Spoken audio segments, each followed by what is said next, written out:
We are live. All right. Having a little technical issues right now. However, this is Nuke the House College Game Plan with your host, Dan Moneyline Miller, along with Ray Greyfox. Ray, how you doing today? Dan, I couldn't be better. We're getting into the week 2 here of the NCAA football season. Pretty excited. I hope everybody had a good week 0/week 1.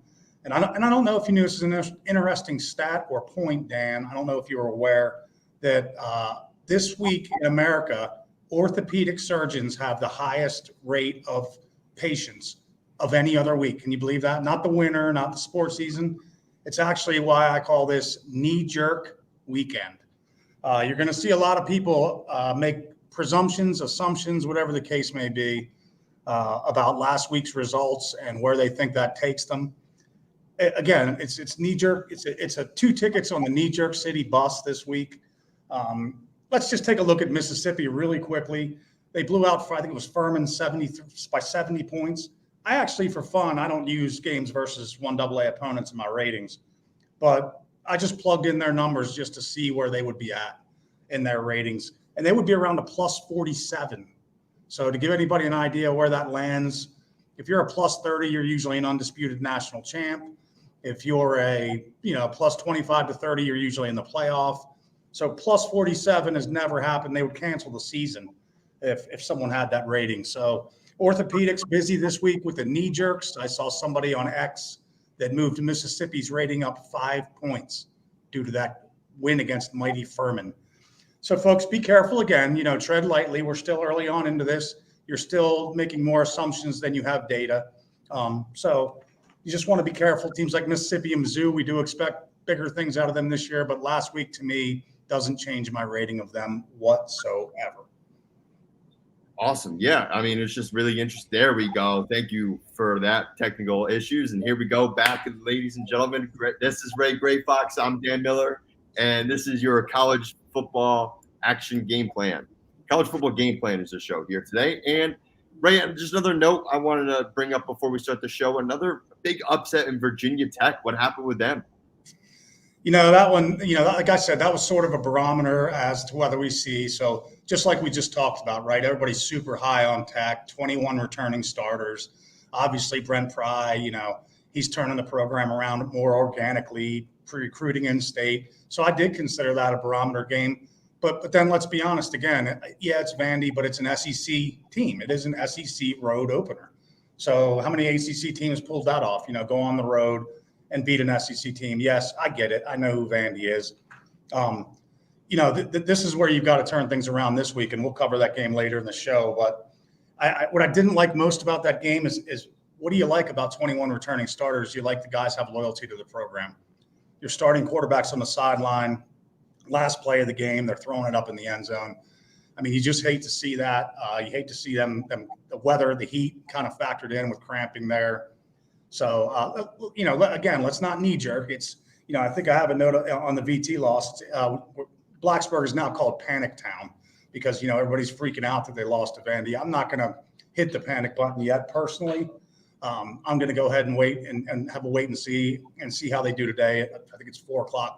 I'm here on campus now. Blacksburg's starting to pick up the noise a little bit. So let's wait and see on Tech. But I would have liked to see them win that game to kind of show that they really were taking a step to where we wanted them to go. I agree. And we just made a great emphasis last week on Ray and just really wait and see on some of these games because this is a perfect example of what, everyone's so high in Virginia Tech.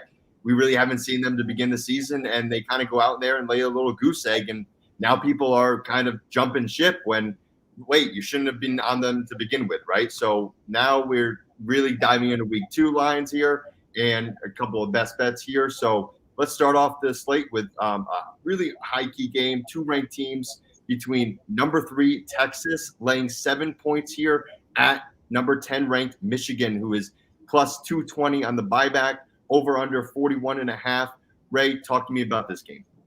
So this one's interesting, right? So again, I start every season with my finished ratings from last year, and then it's really not a complicated process. I've got 1 arrow up, 2 arrows up, a flat line, 1 arrow down, 2 arrows down. So that's again, I'm not say guessing, but you're guessing based on returning starters, based on, replacements, transfers, all that good stuff that goes on in college ball today. But if this game were played last year in Michigan, I think it's safe to say the line would be flopped. I mean, I think that's more than safe to say, right? I think Texas would probably be the touchdown dog in this game. My ratings, if this were played at the end of last year on a neutral, Michigan would have been about a 4-7. So, certainly in the Big House, they would have been bigger favorites last year. This is the first time these two teams have met in the Big House. And, the one note, if you're a Texas backer, and, this line's kind of stayed, if I'm not mistaken, Dan, right? I think it hit 7.5 this week, but it's holding at 7. Texas is 7-0 in their last 7 true road games, 5-2 against the spread. So, there's your reason for, if you want to back Texas, they're certainly on a nice little run right there on the road. This is a different environment, though, folks. This is a Big House. It's 110,000 deep, bright lights, big city. Texas still has a lot to prove, right? Jumped up in conference. This is a kind of set the tone game. I mean, if they come out and smoke Michigan today, all eyes will be on Austin. I mean, they're going to really, really be lit up. I look for Michigan defense, very good. You have a lot of new systems and coordinators in place in Michigan. I had Texas again going up a little last year. I had Michigan sort of flat because that's a wait and see on the new staff, the new OC, all the DC, Wink Martindale's in there now. They have a good staff, Michigan does, but it does take time at the college level to get those things going. So I didn't bet this game. If I were to bet it, I'd have to be on Michigan just because of the disparity in the number. But I did not bet this game myself. My lean would be Michigan in the points. Now, just looking at the comments here, thank you, people, for tuning into the show live. And Jared Michigan says they lost a lot of talent. Do you agree with that, Ray? The Michigan, well, of course, when you dump a bunch of talent, I mean, one of the easiest things you can look at is how many players did a team lose in an NFL draft? Okay, because no matter how deep you are in your roster, no matter how deep you are with 4 and 5 stars, which they're hard to keep around. We know that now with the transfer portal. No matter how deep you are, you don't just replace a first-round pick with another first-round pick. I mean, it can happen, but the odds are against that, right? Lightning in a bottle, yeah. Right. So, I mean, yes, I'm acknowledging Michigan's loss of talent. The odds maker is acknowledging that. Again, Michigan as a home dog, you could probably look, pretty long ways back before Michigan was catching 7 in front of 110,000 of their friends. So you have to determine as a handicapper, is that loss of talent enough to take Texas and lay the 7? Again, it's a stay away game for me, but I wouldn't bet Texas here. That's my take on it. And, maybe because of some of the factors you're talking, it's just a lot of stuff we don't know. What we do know is Michigan was a hell of a team last year. That year's team is gone. Now we're starting anew. So this is your first barometer game. If you're a Michigan or Texas fan, it's a big one. I'd love to be there. It's an outstanding football game. Yeah, bettors, just be wary. Everyone knows that, the 3 versus 10, right? Everyone thinks that that's such a mismatch. And however, Texas is a road favorite, everyone. And that's very hard in college football to go on the road and beat a team that is ranked and, again, in the top 10. So it's just very the line is baked in, and like Ray said, so be wary of that. And so that's why Texas – the number went from 7.5, Ray, and it quickly got bought back down to 7. So that tells you, people do like Michigan here in this spot. Going on to the second game of the day, we have another 12 p.m. kickoff. Arkansas is 3-1 going on the road to 16th ranked Oklahoma State. They're laying 10 points, total of 61.5. Ray, do you have a bet on this game? I did not bet this game. So my ratings basically had this number. So about a pretty close. I've got Oklahoma State closing out last year at -2.5. I have Arkansas closing out the year at -6.1. If you bake in a home field, that's going to put it somewhere around 8, 9, 10. So I didn't see any value in the game. And again, folks, as we get later in the season, you'll see that those ratings, I'm looking at last year's ratings now, right? Because I'm not going to change Mississippi's rating 5 points for beating Furman. I don't even use stats versus 1AA, as I mentioned. So, based on last year's ratings that I had, this number is fair. I do have both teams improving this year. So again, as a handicapper, if the line's fair and you feel like Arkansas has improved more than Oak State, then that's going to give you a lean there. If you feel like Oak State has improved more than Arkansas, that's going to steer you that direction. couple of interesting notes about this one. Arkansas has lost the last 5 meetings in this series, but don't fear, Razorback fans. The last one was 1980, so it's nothing recent in this series. And since 2012, Oak State 11-2 straight up, 8-5 against the spread in non-conference home games versus FBS opponents. So you can kind of see there's nothing to me line value wise here. There's no trends or anything that's going to steer me onto this game. It's a nice ball game, 2 fairly traditional rivals. Probably be a fun game to watch. They're looking for a lot of points at 61.5, but for me, it's a stay away game. A lot of people are looking at teams. Arkansas, how they fared last week. They beat Arkansas playing above 70-0. I would just say call the game at some point, Ray. I don't know why you got to keep scoring on the team, but both teams are coming off a 1-0 ATS. They covered both spreads last week. Oklahoma State also beat South Dakota State, right, or North Dakota State, one of those two. Yeah. But they did cover the 11-point spread. So both teams 1-0 ATS. So do with that as you wish. Next game we have on the dock is 17th ranked Kansas State laying 8.5, going on the road to Tulane. Buyback on Tulane is plus 275. Over under here is 47. Ray, any leans on this game? No leans, but I did bet the game. So I have an actual ticket on this game. Again, jumped into Bookmaker when they opened their numbers last Sunday at 4:00. If you ever want to call me and never get an answer, try 4:00 Sunday. I'll be waiting for openers on Bookmaker, MGM, all the different local books. Every account I have, I'm looking for the first openers to pop. I jumped Tulane at plus 10.5 in this game, and last I saw it was 8.5. So it's vacillated. It's been under 10, obviously 10 or under since that opening number. Going off last year's ratings here, I have both teams honestly rated about equally. You can adjust Kansas State a little for their competition up, and Tulane maybe a touchdown. I just thought at home, this Tulane team's played some big competition. Tulane's not going to be awestruck when Kansas State takes the field. Nobody there is going to be looking across the sideline going, "Oh God, what do we do? It's Kansas State." I think that the number now I think is adjusting more to where it should be. I thought 10.5 crossing a key number was very big for me. And this Tulane's a good football team. A 3.15 in the ratings last year, that's solid material if you're in the pluses anywhere. But to be plus 3 is very solid. They last met in 2022 when Tulane was plus 14 and won straight up 17-10.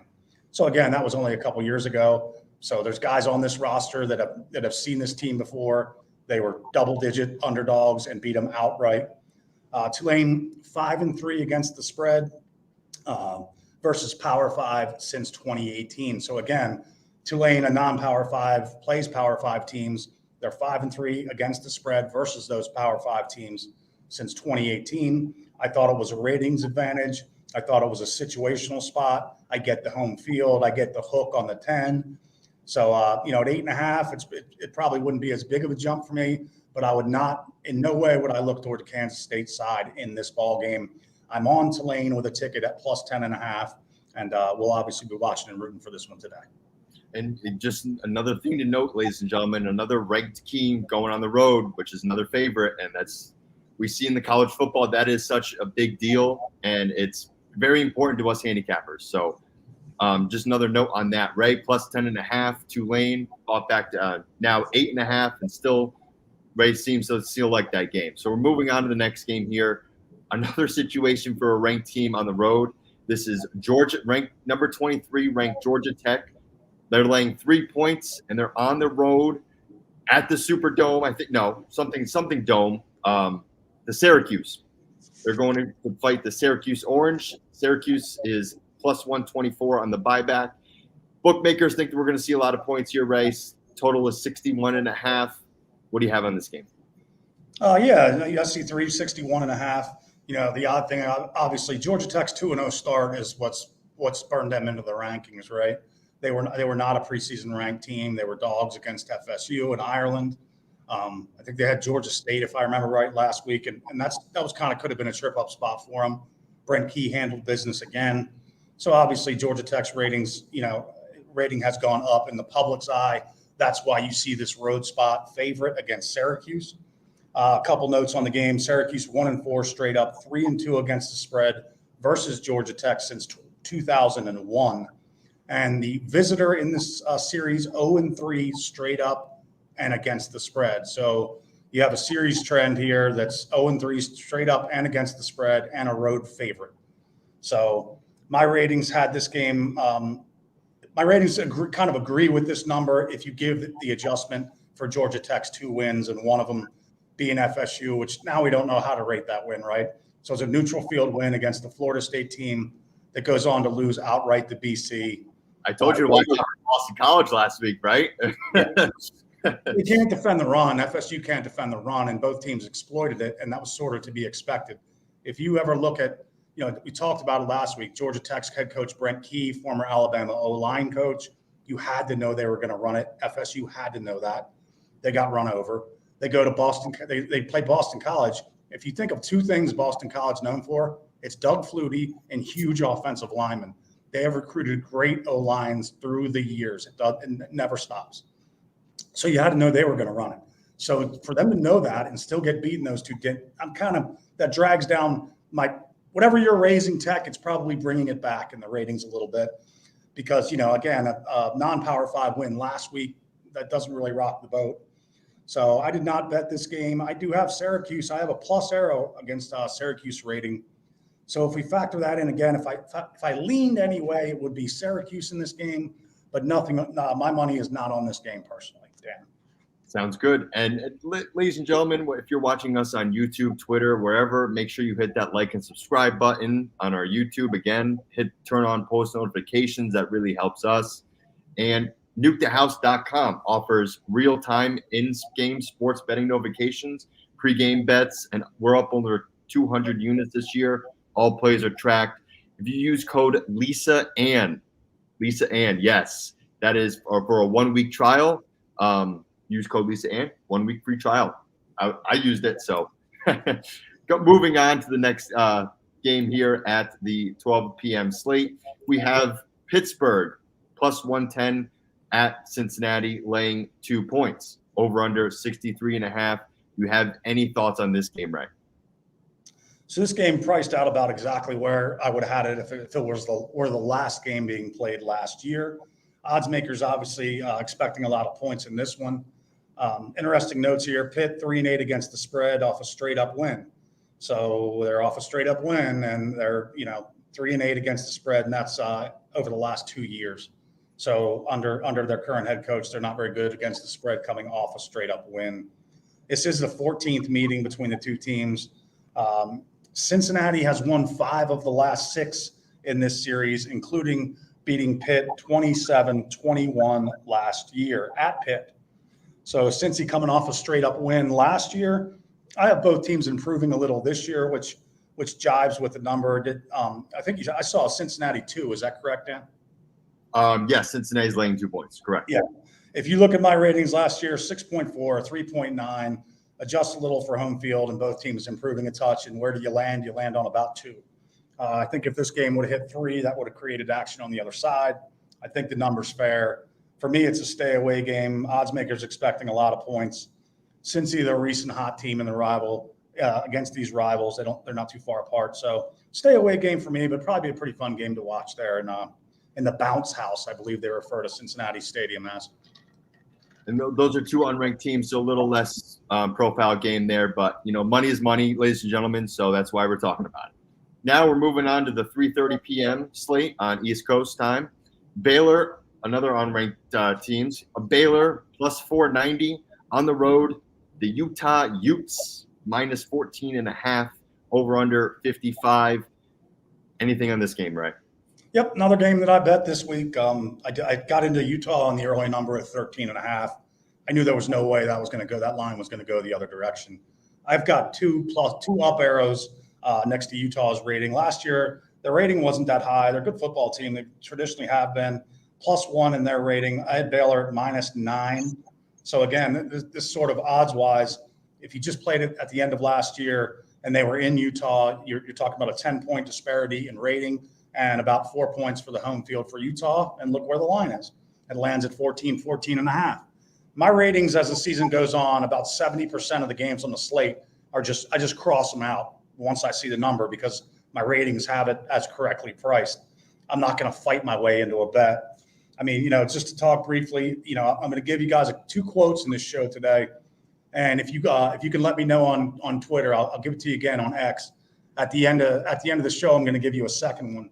2 poem quotes this week, folks. If you tell me the author and the name of the poem in my DMs, if you're a current subscriber to Nuke the House, I'll buy your next month for you. If you're not a current subscriber, I'll buy you a month on Nuke the House. Real simple. It's not that hard. Dan will probably know it as soon as he hears it.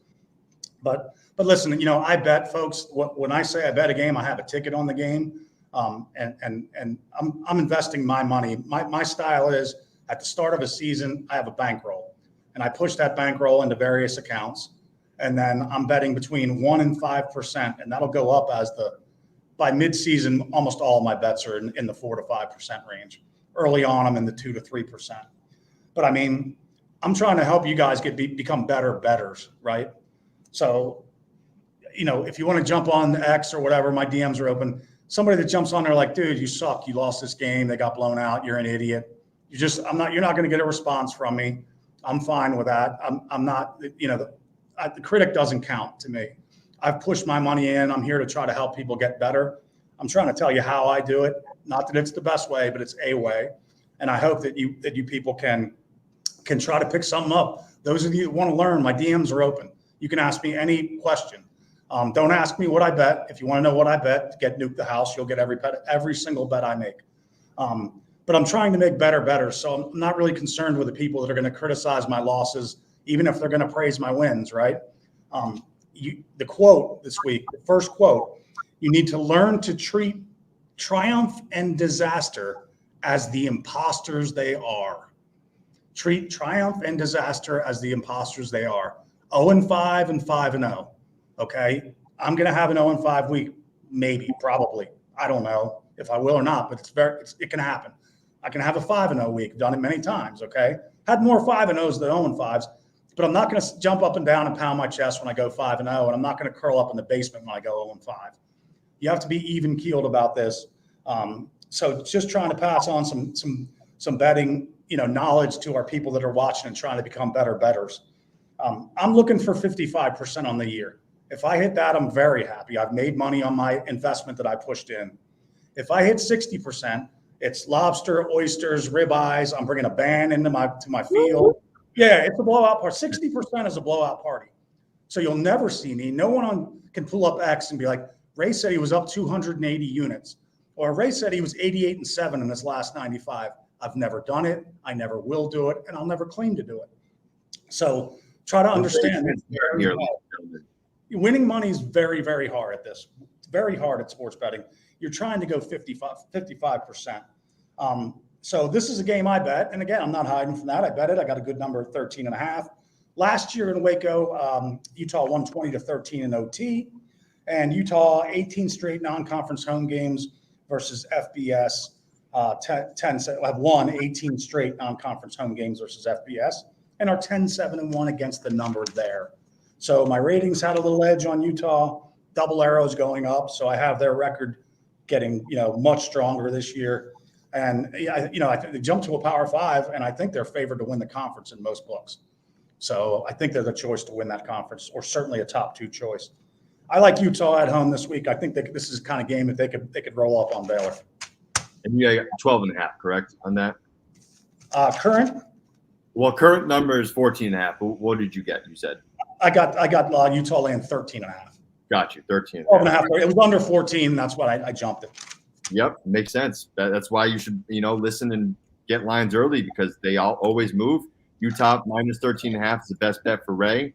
Number's 14.5 now, so you missed the key number there. But next game we have on the docket here, and we have questions on this one, Ray. Little thoughts on the first quarter, under 7.5, Iowa State, and that is the next game we're going to. Thoughts on that, quick. Selly with the question. I love it. Thank you all for engaging the show. That means the world to me and Dan. It makes the show a lot more enjoyable when you all are engaging us. Listen, Selly, I'm not going to we all know, look at the total in this game. It's 35.5. Okay. Iowa's defense is absolutely fantastic.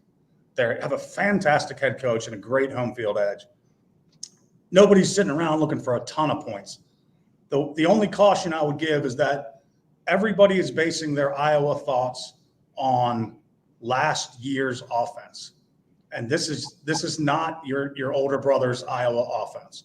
They changed the OC. Kirk Ferentz has been doing this a long time. He's not going to trot a team out there that can't produce 10 points a game. Changed his OC. Used the portal to bring in a Power 5. I think he was from the SEC, if I'm not mistaken, maybe even LSU, I'm pretty sure. The starting quarterback from Iowa, they grabbed him in the portal. So I wouldn't stand here and say to take over the 7.5 first quarter or over game, but just note that this Iowa offense should be much, much improved from last year. So don't let last year's trudgery that we all witnessed from a good Iowa football team, really, they just couldn't score points. This is a different Iowa football team here. So if I was on anything, I wouldn't argue the under there, but just note that this team is improved offensively as well. Yeah, and just another state, Iowa State is plus 120 here in the full game, going against 21 ranked Iowa -3, a rivalry game. So, we can see a lot of unders and rivalry games. These teams know each other very well. But then, like you said, it's not the same Iowa team that we all think it is. So we'll see. I did bet this game and gave it out on Nuke the House last week. We bet the look-ahead number. I grabbed Iowa 2.5. I put the article out on Nuke the House site. You can find that under NCAA football articles, Nuke the House. You'll see that article that I penned on Iowa. That was last week, an early look-ahead spot. Taking Iowa minus the 2.5. This is a team I have double arrows up next to. Huge Kirk Ferentz fan, huge fan of the home field, huge fan of the wave, everything that goes on there. 71st meeting in this series, folks. Iowa 47-23 in the series. So doubling up Iowa State in wins. Last year, Iowa beat this team 2013. And if y'all remember, it was a pick six. It was their defense that won the game for them. So their offense, again, last year managed 13 points. Their defense grabbed the last 7 to get them over the top. I just feel this Iowa team's improved on offense. They're better on defense. They're a fantastically coached football team. Iowa State's a very strong team this year. I'm not taking anything away from them.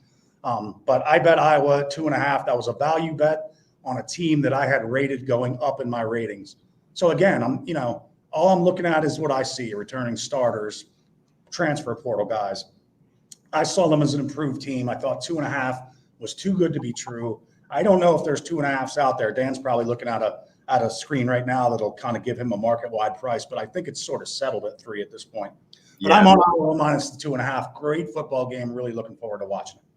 Yeah, whenever it went to 2.5, it got thought back quickly, back up to 3. So, Bobski 232 was joining us a little late here, but thank you for joining us anyway. His thoughts on Michigan. He thinks Texas is going to cover that 6.5 points, 7 points. He's laddered it up to minus 20.5. Offense looks horrible for Michigan, he thinks. Good luck to you there, Bobski. Good luck to you, really. Everyone, another Nuke the House, Matt, took Texas as well. Good luck to you there. Next game we are going to hit on the dock tonight is California plus 340 at Auburn, laying 12 points. Over-under here is 54. Any leans here? Another game that I delved into this week. I did get into this one early. I got a pretty good number. I got about where it's at now. It went up, if I remember correctly, Dan. It went from 12 to 14, then back to 13, back to 12, 12.5, I think is where it sort of stuck. And folks, again, it's early season, so I'm not sitting here saying my rating shows that week 6, my plays will be 90% rating based. In week 2, I don't have a rating. I don't have a rating on Auburn, who beat Alabama A&M 73-3 last week, plus 428 total yards. This is literally a fade spot for me. I looked at the Cal UC Davis. Both teams played 1AA tune-up games, if you will, last week. Auburn plays Alabama and A&M. They hang 73 on them.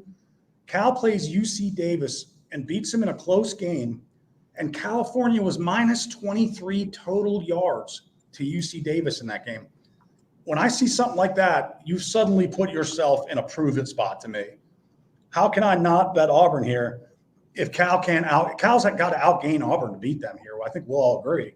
I mean, maybe not to cover, but they've certainly got to outgain them to beat them. And they couldn't outgain UC Davis last week, and now they're going to come in to a very hostile environment. Auburn's second home game of the season. This was a fade Cal spot, literally. My numbers would have made this spread lower based on last year. I think the adjustment from the odds maker and myself comes from those two factors. Both played tune-up games. One handled it the way you should, plus 400 total yards. The other stumbled, got through the game, but they got to show me something. And Cal may cover this game, folks, but I've got to, I had to base it on, I'm basing it on something. And I see that kind of minus 23 to UC Davis. A lot of things have to go wrong for that to happen. So we'll see if they can get it right against Auburn. I bet that they won't. So this was just sheerly a situational spot. I have Auburn rising in rating. I have Cal about flat. Cal, of course, changing conferences. The Atlantic Coast Conference, the team from California, will be playing in the Atlantic Coast. So I did bet Auburn here right about the number. I would recommend betting them at 12. I have no issue with the current number. Just a situation where last week Cal looked so bad that they've got to show me that they're better. Yeah, I mean, definitely, it's a wait and see game, right? You can't judge too much off week one. So that's, again, as professional bettors, you really have to take that into consideration and, don't jump on recency bias. That's a lot of thing that public bettors like to do is, bet the last thing you saw. And again, Auburn struggling a little bit was the last thing you saw. So don't be betting on that. South Carolina, plus 270 here, going on the road at Kentucky. Kentucky's laying 9 points. Over-under is 41.5. What about this game? Another spot where if we played it last year, and both of these two teams, I don't see too much improvement from. As I look at my ratings, I had Kentucky and South Carolina as relatively flat on last year's rating. No major gains. I had Kentucky as a +1 last year. South Carolina is minus 5.7. Simple math, that takes you to 6.7, and the home field for Kentucky gets to about the 9. So the game is accurately priced. If you're looking for anything to push you either way on this game, Kentucky is 7-3 straight up and against the spread since 2014 in the series. And the under, if you like to bet unders, it's always good to wait late because very rare are people pounding unders. They're wanting to bet the over. They want to see points. The under in this series, 8-1 since 2015. So virtually, this game lives under the total. And again, the odds maker is no fool, right? Everything I'm saying, the odds maker knows, just like I do. 41.5, a low total. But if you maybe wait, you might get a higher number there. You never know. As it gets closer to game time, totals tend to tick up. No opinion from me. Accurately priced game, SEC conference game. I hope everybody down there in the Southeastern Conference enjoys it. That goes to it. Yeah, it's 8-1 in the under. It's a trendy thing. So it's also, like you said, baked in the total here at 41.5. So just if people like to play trends, that might be your friend here tonight. Next game we have on the dock, Michigan State plus 260 going the road to face the Terps in Maryland, minus 8.5. Total here is 44.5. Talk to me about this one. Another game I did not play personally. My ratings have Maryland maybe a little higher than this. I think Michigan State's a team that everybody's looking at as improved. I have arrows up next to both ratings, but Michigan State was bad last year. I mean, really bad. Minus 13.8 in my ratings. So sort of a nowhere to go but up type of scenario for Michigan State. But Maryland has a solid rating last year in the high 5s. So again, game being played last year, I wouldn't argue with its number being 10. If I had a lean, I think Maryland's, seems to be improving. They took care of business last week. I think we had a comment last week asking about that game. I think it was Maryland, UConn maybe, but I liked Maryland in the game. Didn't bet it last week, but Maryland really handled business there. And I think this is going to be a solid team. Obviously, is it going to make any noise in the Big Ten? That would be a lot to ask, but Michigan State 10-4 straight up, 4-5 against the spread versus Maryland. Since Maryland joined the Big Ten, All nine of these games in this series have gone under the total. So again, like the last one, conference game, low 40s total, sub 45 total sort of thing. Everybody knows it. Conference games, tough to score points. Big Ten, SEC, the last two games we covered. If I had to go anywhere here, Dan, it would be a lean toward Maryland. Did not bet the game. Got to see if Michigan State's, how much they're going to improve on that minus 13.8 rating from last year. I believe they're improved. How much, we're going to find out here in the next few weeks. Yeah. So if you want to hit follow us on YouTube, it really helps us out. Comments, likes, and subscribes. Make sure you hit that like button. Turn on post notifications too. That helps us out to know that you're getting engaged. NukeTheHouse.com offers real-time sports betting notifications, pre-game bets, and up to 200 units this year. All players are tracked. Nuke NFL is a new code for a 1-week trial. Just get that one this show. So Nuke NFL, all capitalized, for a 1-week free trial. Next game we have on the dock here is Northern Illinois, 20-1. If you like the outright, going on the road at Notre Dame. Notre Dame is minus 28, laying 28 in points. Total here is 44.5. Last week we had an absurd amount of double-digit favorites cover. I'm pretty sure it was like 54-1, something like that, if I'm not mistaken. And that one team was Virginia Tech. So can another double-digit favorite here in Notre Dame cover the 28 points here, Ray? I've got this again, another game I've got fairly accurately priced. Northern Illinois, pretty good football team last year. Again, you're going to have to adjust. I always have to adjust ratings. My ratings pretend that everybody plays at the same level. So when I spit out a rating for a MAC team and I spit out a rating for an SEC team, say both of those teams are +5, obviously that game's not a pick 'em. SEC's exponentially harder week in, week out than MAC is. The level of competition they face week in, week out is much higher. So those ratings then have to be adjusted to get to a point spread from a rating. So I find this game very accurately priced. Notre Dame is 1-3 against the spread versus non-power fives, but they are 10-0 versus the MAC. Only 2-3-1 against the spread since 2010. So again, the only thing I say here is, again, the rating for Northern Illinois, 4.7. They're a good MAC team.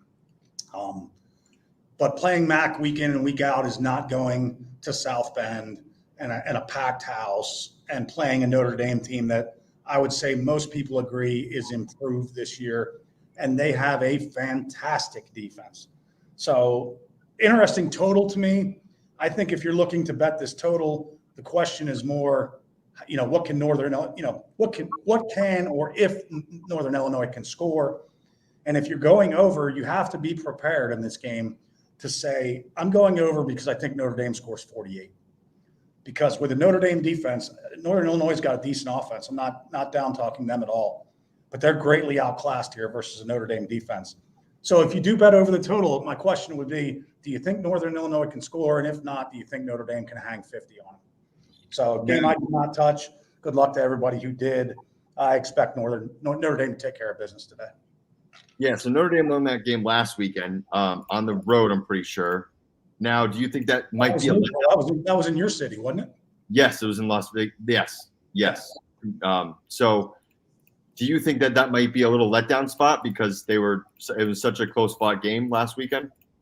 So it's interesting. Whenever you look at Notre Dame's schedule, almost every year, if you're a fan of the letdown or the look ahead or whatever, situational things you like to apply, Notre Dame's almost always going to have those because, they had LSU last week. You're never going to look ahead to an opener in a primetime spot where you're the only game on TV. Obviously, they were up for that. Now they've got Northern Illinois in their true home opener.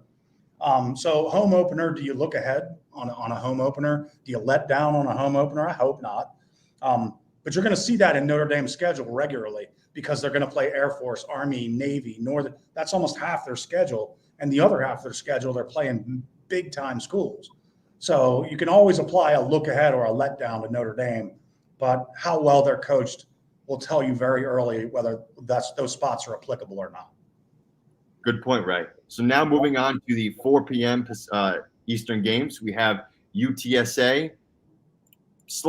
This is a very much a pick'em game here. UTSA is minus 102 in the money line. They're facing Texas State, who's laying 1.5 total.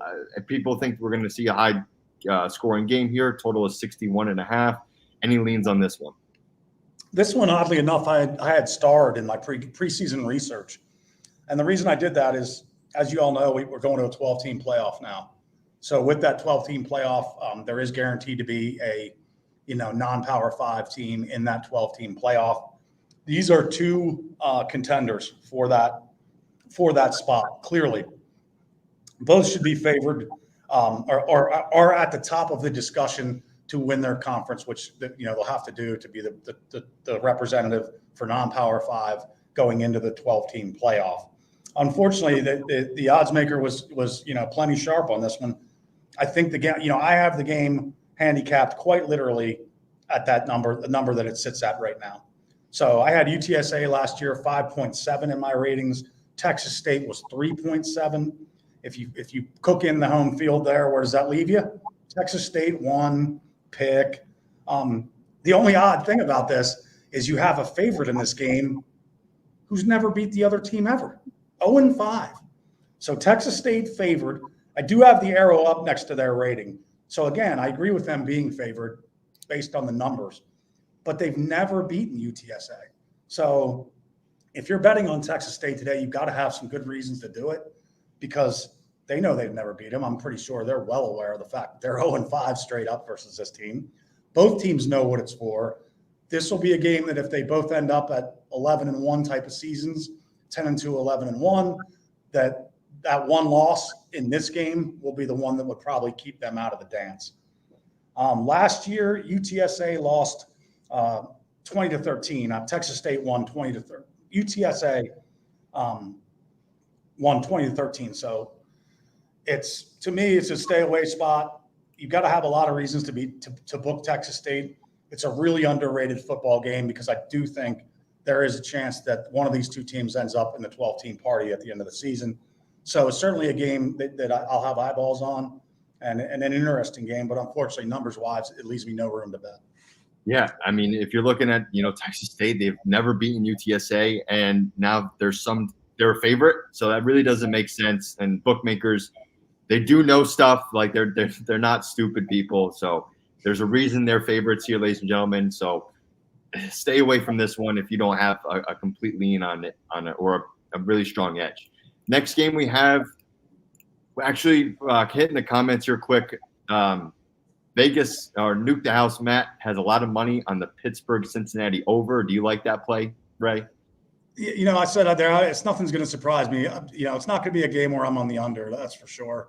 I don't feel comfortable with the amount of money I have on it. That's where you got to be a little careful. Nuke the House, Matt. Again, I start with a bankroll. And what I would do is, here's how I would encourage someone if you're looking to get into this and you're wanting to be data-driven or you want to do it the right way. Say you have, let's just give us a random number that probably most people could do. So you take $2,000 at the start of the NCAA season. You push $700 into bookmaker, you push $700 into MGM, and you push $700 into DraftKings. Almost all of them are going to turn that and flip that into $1,400. So now you've got essentially your $2,000 turns into double that, $4,000 spread out on 3 books. That gives you multiple outs because you have to have multiple outs. It gives you an offshore because you have to have an offshore or you can't bet your local games. And offshores are going to open earlier as well. So it gives you a lot of things to have an offshore. But you spread that money out and you're betting 1 to 5% at that point of your bankroll. As the data comes in, I'm a 5% better. But by doing that, I'm never not comfortable with the amount of money I have on a game. Some people are more gamblers and less investors. This is my stock market. So when the season starts, I push an investment amount in. At the end of the season, there's a number left. And I can take some from that or I can reinvest it into the college basketball season. But I hate the fact that you're not comfortable with it, but I'm not going to tell you that it's a bad bet because I do, it's not going to surprise me that points are scored in this game. So good luck to you, man. I'll be pulling for you, Matt. I hope, whenever you're extended like that, I'll always be rooting for you. All right, we're all rooting for the Cincinnati-Pittsburgh over here. Next game we have on the dock here at 7 p.m. Eastern time. Marshall, this is a key game in my opinion because we want to see what this team's all about. Marshall plus 850 on the road to Virginia Tech Hokies. Virginia Tech's laying 20.5. Can we believe it? Oh, total here is 52.5. Ray, talk to me. What are we doing in this game? I can walk to the stadium in less than 5 minutes from where I sit. I'm here on campus at Tech. It was buzzing a little bit. 4:00 game, home opener. The problem with these games here, to be honest with you, Dan, is when you have a 4 or 7:30 game, these students start getting pickled at noon, and then they don't make it. Nobody can make it to the game, or they're all throwing up outside the stadium. VT police. If you've ever been here, Lane Stadium is a great stadium. A 7:30 night game, when you come out of that tunnel and they play Metallica, if the hair on the back of your neck doesn't stand out, get in your car, go home, and don't ever watch another football game again because you're not a human. You're a robot. One of the big home field advantages, I mean that, they talk at Clemson about touching the rock. They run down a hill and touch the rock. This place, when Metallica cues up and the big board goes up, it's absolutely frenetic, and it will be that today. It's a lot more fun at true night home games, and Thursday night games are absolutely off the charts here. But the police station at Virginia Tech is literally walk out the tunnel to Lane, walk into the police station. So they won't have far to take the drunken students when they got to be holed up in a cell for a few hours to sober up. Pretty good atmosphere today. It was cloudy and drizzly when I came in today. Cool fall-like game time temperatures. Marshall is 3-11 all time straight up against Virginia Tech. Marshall did win this game last year. They were 6-point favorites. So look at the line disparity, folks. 6-point favorites last year in Marshall and won 24-17 last year against the Hokies. Again, in looking at my numbers, the number here, I have it a little closer to 17-ish. I think maybe they're looking for a bounce back from Virginia Tech after the Vandy loss. I don't expect, again, cramping to be an issue today. If it is, they should fire their training staff because it's cool, it's damp, it's moist. Nobody should be losing any electrolytes at a high level like you did in Nashville last week. I do have both teams improving, and I have a lot of respect for this Marshall team. Obviously, we can go way back to the plane crash and what they've overcome. It's a tight team. It's a tight community. It's a community that's based on their football team. A lot of respect for Marshall. Love to see the Thundering Herd. I hope they have a good showing today. Did not bet the game, but again, an interesting game considering that Marshall was -6 at home last year and got the dub and covered. And they come to make the short bus trip to Blacksburg, and they're catching almost 3 touchdowns. So go Hokies, but also I've got a fondness for Marshall, always will. So I'm looking for a competitive football game. I think that would be fun in Layden Stadium. And I look for a pretty full house, for the 4:30 start. All right, yeah. Everyone's rooting for a good story in Marshall. Right. Me too. But going on to the next, we have 3 more games left here on the dock. We're going to go a little rapid fire here. 2 ranked teams. Number 14, Tennessee, going on the road again. Another ranked team on the road. Ray, 8.5-point favorites going against number 24 ranked NC State. NC State is plus 270 on the money line. Total 61 here. What about this? Well, Dan, I have this game certainly would be considered more of a homer for NC State. The game is being played in Charlotte at Bank of America Stadium. So technically it'll fall under a neutral, but obviously NC State. But be not confused. Tennessee fans freaking travel, dude. They don't call them the Big Orange Nation for no reason. Tennessee will load the buses and roll to Charlotte for this game.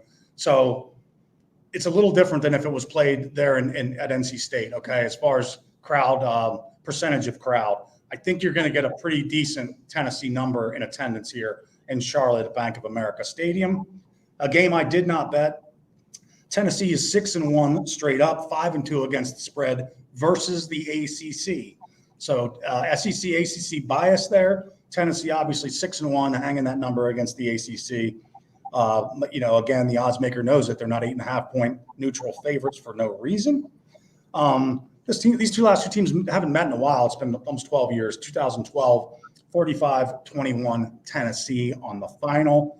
And NC State, I think this was a weird one I saw, but I think NC State, they last won versus Tennessee in 1911. I don't know how accurate that is, but I did read it somewhere. And they're on a recency bias, NC State, 0-4 versus the SEC, 1-3 against the spread. Stay away spot for me. Great place to see a ball game. Should be an absolutely energetic environment in Charlotte. Would love to be there. Tennessee, Big Orange Nation, traveling big. Don't have an opinion on the game. Last year, ratings 12.3 for Tennessee, -1 for NC State. You cook in a home field, and you get to what, man? You get to 8.5. So that's why it's a stay away spot for me. The numbers line up. Good luck to anybody diving into that one. Seemingly now going to America's team here in Colorado. Colorado laying is plus 190 in the money line. They are facing Nebraska in the freshman quarterback in Dylan Raiola. Nebraska is laying 6.5 points here. Totals 55.5. Can America's team upset Nebraska here? Right. I'm trying to figure out where you generated that term from. I mean, I would certainly agree the most polarizing team, right? You either love Deion or you hate him. You know, I always love Deion. I understand the people that dislike him because of his flamboyance and his demeanor. Listen, you know, look at where he came from. Look at where he's at. Look at the road he traveled. Look at the obstacles he overcame. Okay? He did it. He's literally Sinatra. He did it his way. And right, and I respect that. He's one of the most phenomenal athletes in American history. Say what you will. He's one of the most phenomenal athletes in American history. So I'm not a guy that sits here and says, Deion, I hate Deion. He's a bum. He's a cocky. I like the guy. I'm rooting for his success, but I'm not necessarily rooting for his method, if that makes sense. To me, it's like you almost have to be against college football to want to see Colorado. If you want to see Colorado go unbeaten or win 10 games, you're basically saying we want college football to turn into the Wild West and semi-pro, really, instead of college. It's more of a semi-pro approach. How much money can you spend? Who can you buy? Who can you bring in? Two drastically opposing coaching styles here. I wrote this one up for Nuke the House. You can find that again at nukethehouse.com, NCAA football articles. Wrote that up yesterday, and it was funny. As I wrote it, it was at 7, and the first comment I got on the when they released it on Twitter was, the game's at 6 now. Like, wow, dude, you posted it, and the whole world faded your opinion on this game. I don't think that was the case, but I see it at 6.5 now. I did bet Nebraska at 6.5. I actually bought it to 6.5. So sometimes you make moves early that cost you 15, 18 cents. This was one of them. I could have got this, I think, at -115 yesterday or today. I'm on Nebraska in this game. It's Matt Rule. I mean, you'll see in the article, I kind of covered it, but I'll touch on it here. Temple, I think he wins 2 games his first year, then he wins 7, then he goes back-to-back 10-win seasons. He goes to Baylor. He wins 1 game his first year. He wins 7, then he wins 11. He goes 11-2 and goes to, I think, the Sugar Bowl. That's history. You can't deny that. It's probably not going to change in Nebraska, right? When you can do it at Temple, you can do it at Baylor, and now you're at Nebraska, which is a pretty storied program. So I like to think if Matt Rule could do it at Temple and Baylor, I'm pretty sure he's going to do it at Nebraska. I just feel like this team with Raiola at quarterback has gotten over that hump. Right? They're not going to turn the ball over, I don't think, or they show a better tendency to protect the football than they did last year at this time. I think there's a massive advantage on the offensive and defensive lines for Nebraska. Rule's technique is going to be to bring guys in. He's going to use the portal, but the trouble Deion has is where do you get it's hard to get portal O-linemen. O-linemen, I was an O-lineman in college. You're recruited on a couch with your parents with an O-line coach and a head coach sitting across from you. And generally, you pick that school because of one of those 2 men, if not both. The Steelers' draft choice this year was out of North Dakota State. They said he was like a 4-time All-American. He's like, yeah, why didn't you transfer? He said every year, Alabama, Ohio State, Georgia, they put the bag on the table. And I told him, but I agreed to play for North Dakota State, so I just stayed there. And I'm sure he was taken care of in some regard. But my point being is that O-linemen and D-linemen are less likely to jump and take the bag. And that's what Deion's found. He's got tons of skill talent, mad skill talent. The triumvirate that they have the best 2-way player in the country. They have one of the best quarterbacks in the country, and they have one of the best receivers in the country. Nebraska should play good enough defense today, I feel, to neutralize that. I feel their offense has taken leaps and bounds up from last year. I've got a plus arrow up on the rating. And I had this game actually closer to 8 to 10 off of last year's rating. And I have Nebraska getting better and Colorado as essentially flat from last year. Nebraska is 49, 21, and 2 in the series versus Colorado, but Colorado has won the last 3. So again, Nebraska knows they're the big dog in the series, but they also know what happened last year. I think Nebraska's offensive and defensive lines will be too much today. Again, it's not a Deion bias. I wish the very best for Deion. And I think he's an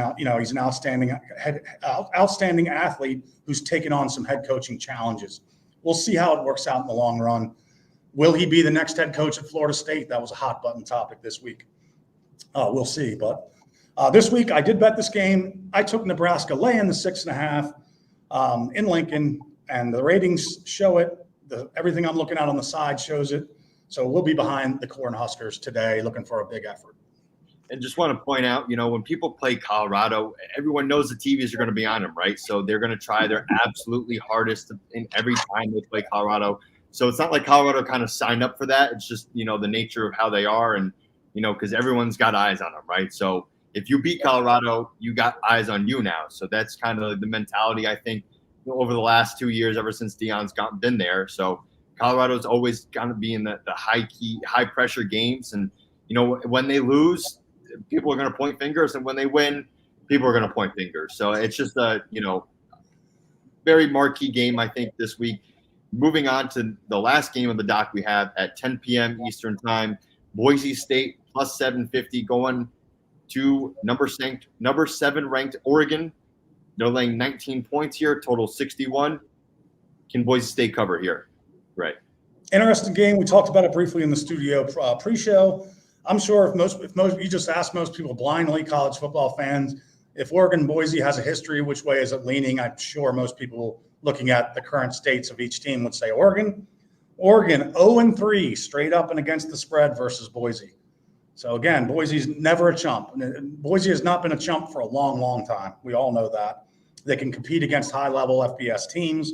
They've shown it on national TV and bowl games, regular season. Last meeting, 38-28. Boise was 2017 in the Vegas Bowl. This is not a game I bet. Again, if you look at the ratings, it sits right about on the number. Boise a +4, Oregon a +21. That's a 17 differential in rating. Throw in some numbers for cook in the home field, and you're sitting about where you're at. Obviously, the Boise's record against Oregon is going to be factored in, but this is a new and different Oregon team. This is a team that I think, like, how many times could we say about Oregon, if they don't go to the playoffs and win at least a playoff game, it's a bust. It's kind of a bust season, right? I think we're at that point with Oregon. Phil Knight's funding the whole freaking program. He's dumping the entire Nike fortune into it. It's nice to have that. Not every school is going to have that. Oregon does have that. And when you put those kind of resources in the middle of the table and you don't deliver the goods, that sort of says like everything about everything, because you're getting the resources, right? Some coaches don't get those resources. They're getting the resources at Oregon. They are a well-coached football team. They're a strong football team. I didn't bet this game. I feel like the number's too high, but like, is it really going to shock me if Oregon jumps all over them at home? Not really. I think the number's sharp in this game. It was a stay-away spot for me. All right, and that pretty much concludes our college football game plan show. I'm going to put your bets here in chat real quick. And folks, if you want my entire card, all you need to do is go to Nuke The House. Okay, you buy them, you get the week. We have a code now for a week, I believe. And if not, you can grab you a week, grab you a month, grab the week as a tester. It'll get you access to everything I do for the next 7 days. But guys, the stuff that's going on at this site, you've really got to check it out. It's action-based. Every sport is covered, and they're being covered by people that like myself, that my focus is on. I'm not going to bet the PGA Tour. I'm not betting that. I'm not betting the MLB right now. I'm not betting the WNBA right now. I'm only looking at one thing 7 days a week. And I spend about 20 to 30 hours every week handicapping. So I kind of call myself more of a semi-pro. I've had years of my life where the only income I generated was from sports betting, where I would actually be considered a professional. Right now, it's not the only source of income that I generate, but I do spend about 20 to 30 hours a week on it. So again, encouraging you guys, if you have the time to get in some handicapping, try to be data driven, ask questions of handicappers that you respect, or ask questions of handicappers in general. It's the more takes you get, the more data you have to feed into your data, right?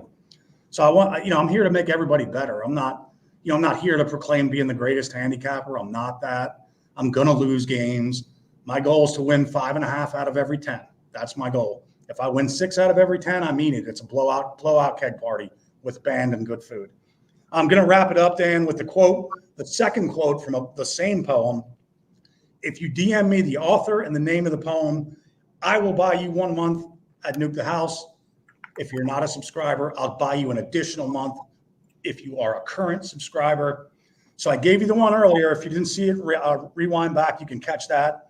But if you can make one heap of all your winnings, Dan, and risk it all on a game of pitch and toss and lose and start again at your beginnings and never breathe a word about your loss, then, my son, you will be a man. So again, a great poem. It applies a lot to this week's college football. That's why I chose it. Text me the author, text me the name of it, DM it. I will get you some Nuke the House time on your docket. Thank you, everybody. Blacksburg, go Virginia Tech. We're hoping to get the win today in Blacksburg. I hope everybody has an awesome week. We're all rooting for the Pitt Cincy over. For Matt there that said he might have felt a little overextended. Dan, I hope you have a fantastic weekend and win all your bets, my brother. Yes, you too, Ray. And you can follow Ray at Ray Greyfox and me, Dan Moneyline Miller, at Moneyline Miller on Twitter, nukethehouse.com. Offers real-time in-game sports betting notifications. Get you some pregame bets. We're up over 200 units this year. Nuke NFL is for a 1-week free trial. Make sure you hit that promo code. And follow us on YouTube, guys. This is very helpful. We love your comments here on the screen. And make sure you hit post notifications on so we know that you are tuning in. So that concludes our time for the college football game plan. Good luck to all your bets, ladies and gentlemen. Ray and I will be back next week for the week 3 breakdown. And take it easy. See you next week.